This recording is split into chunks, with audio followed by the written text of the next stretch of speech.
Zee 24 तास एक पाऊल पुढे। नमस्कार, मी पंकज. आपण पाहताय झी 24 तास एक पाऊल पुढे. बुलेटिनची सुरुवात एका ब्रेकिंग न्यूजनं. सरकारनं घरांच्या किमतीबाबत समिती स्थापन करण्याचं आश्वासन न पाळल्यानं गिरणी कामगारांनी बेमुदत उपोषण सुरू केलेलं आहे. महत्वाची बातमी, गिरणी कामगार आजपासून बेमुदत उपोषणावर गेले आहेत. आझाद मैदानात उपोषणाला सुरुवात झाली आहे. सरकारच्या दिरंगाई विरोधात गिरणी कामगारांनी आक्रमक भूमिका घेतली आहे. पंकज दळवी आमचे प्रतिनिधी आपल्यासोबत आहेत. पंकज, उपोषणाला सुरुवात झाली आहे गिरणी कामगारांच्या, काय नेमकी माहिती? 10 नेते आहेत, 10 संघटनांचे नेते आहेत, ते एकत्र उपोषणाला बसलेले आहेत आझाद मैदान इथे. सरकार नेहमी आश्वासन देतं, मात्र अंमलबजावणी केली जात नाही, आश्वासनं पूर्ण केली जात नाही. त्यांची प्रमुख मागणी आहे 20 फेब्रुवारी मार्चला मुख्यमंत्र्यांनी विधान परिषदेमध्ये 2 आश्वासनं दिली होती. सगळ्यात महत्वाचं आश्वासन म्हणजे गिरणी कामगारांच्या घराच्या ज्या किमती आहेत त्या ठरवण्यासाठी एका समितीची स्थापना केली जाईल आणि 7 दिवसाच्या आत याबाबत निर्णय घेतला जाईल. मात्र आता 20 दिवसापेक्षा जास्त काळ याला लोटलेला आहे, अजूनपर्यंत समिती स्थापन केलेली नाहीये. त्यामुळे निर्णयाचा प्रश्नच येत नाही. आणि दुसरा मुद्दा म्हणजे सर्व गिरणी कामगार जे आहेत त्यांना घरं उपलब्ध व्हावी यासाठी एका समितीची स्थापना केली जाणार होती, जागा उपलब्ध व्हावी यासाठी. मात्र ती समिती अजून स्थापन करण्यात आलेली नाहीये.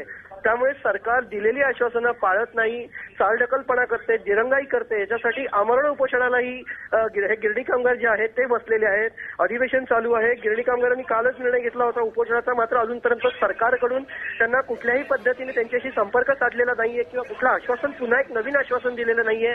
एकंदरच सरकारची भूमिका संपूर्ण विषयावरती अगदी चालढकलपणाची आहे असं गिरणी कामगारांचं म्हणणं आहे. नक्की पंकज, तुम्ही आमच्या संपर्कात राहा. गिरणी कामगार नेते दत्ता इसोलकर आपल्यासोबत. इसोलकरजी, काय सांगाल? आपल्याला मुदत दिली होती, मात्र सरकारने ती मुदत पाळलेली नाहीये. आजपासून उपोषण सुरू केलंय, काय नेमकं म्हणणं आहे, काय मागणी?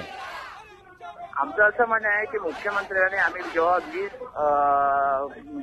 20 मार्चला आम्ही मोर्चा काढला होता, ज्याच्यामध्ये 9 संघटना गिरणी कामगार उद्योगातल्या होत्या, आणि त्यावेळी मुख्यमंत्र्यांनी आश्वासन दिलेलं होतं की घरांची किंमत ठरवण्याच्या संबंधी कामगार संघटनांचे प्रतिनिधी आणि सरकारचे प्रतिनिधी हे बसून ठरवतील. आणि दुसरा निर्णय दिलेला होता की 1,48,000 कामगारांना घरं मिळण्यासाठी मुंबई शहरामध्ये कुठे कुठे जागा उपलब्ध करता येतील त्यासाठी समिती नेमायची असं ठरलेलं होतं. त्यापैकी घराच्या किमतीच्या संबंधातली बैठक झाली, परंतु घरांच्यासाठी जमीन मिळवण्यासाठी जी समिती नेमायची होती ती सरकारने नेमलेली नाही.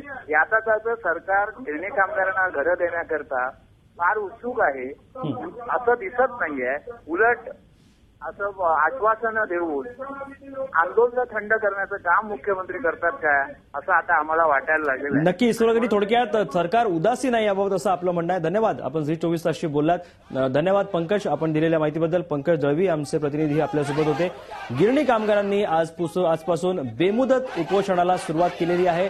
घरांच्या किमती ठरवण्याचं आश्वासन दिलं होतं, 20 फेब्रुवारीला समिती स्थापण्याचं आश्वासन दिलं होतं, मात्र सरकारनं हे आश्वासन न पाळल्यामुळे आजपासून गिरणी कामगार बेमुदत उपोषणावर गेलेले आहेत.